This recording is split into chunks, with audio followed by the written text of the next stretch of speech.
حضور یہ انڈیا میں پچھلے دنوں الیکشن ہوئے، اس میں یہ ہندو پارٹی بی جے پی جو اوپر آئی ہے، تو اس کے متعلق حضور کے میں آج یہ سوچ رہا تھا جی کہ آج 10 مئی ہے اور جمعہ بھی ہے، اور میں سوچ رہا تھا کہ خدا تعالیٰ کی طرف سے پہلے بارہا ایسے ہو چکا ہے کہ جمعۃ المبارک جو 10 تاریخ کا ہو، فرائیڈے دا 10th، اس میں کوئی نہ کوئی ایسی بات ظاہر ہوا کرتی ہے جو آئندہ حالات پر اثر انداز ہوتی ہے اور فیصلہ کن ہو جاتی ہے،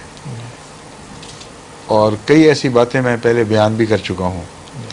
اپنے اپنے وقت میں فرائیڈے 10th پہ جو ہوتی رہی ہیں۔ تو آج صبح مجھے خیال آیا کہ خبروں میں جب میں نے اخبار دیکھا تو بھرا پڑا تھا ہندوستان کی بی جے پی کی فتح سے۔ جی اب یہ درست ہے کہ کوشش یہ کی جائے گی کہ ان کو چھوڑ کر کولیشن حکومت بنائی جائے، مگر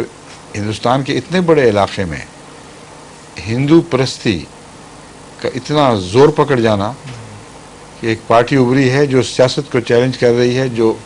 نقشے بدلنے کا پروگرام لے کر آئی ہے، یہ ناممکن ہے کہ اس کے اثرات ارد گرد و پیش نہ پڑیں، اور جماعت احمدیہ کے متعلق اللہ کی جو بھی تقدیر ظاہر ہونی ہے، ہو سکتا ہے اس تعلق کے نتیجے میں وہ ظاہر ہو اور کچھ ایسے آثار سامنے آئیں جو بالآخر خدا تعالیٰ بالآخر جماعت کی فتح پر منتج ہوں پھر، اور دور کی تبدیلی کی طرف اشارہ کرنے والا ہوں۔ کس طرح ہوگا یہ اللہ بہتر جانتا ہے، مگر چونکہ آج کا دن بہت اہم ہے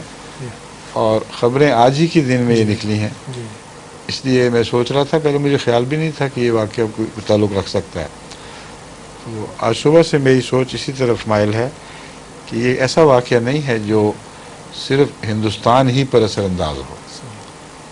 اس نے گرد و پیش بہت دور تک اثر ڈالنا ہے اور ہندوستان پر بھی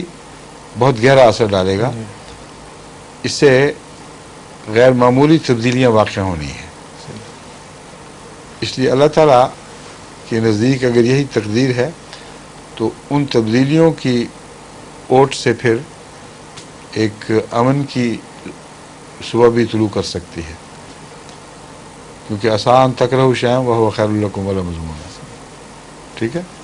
جزاک اللہ۔ ظہور مہدی آخر زمان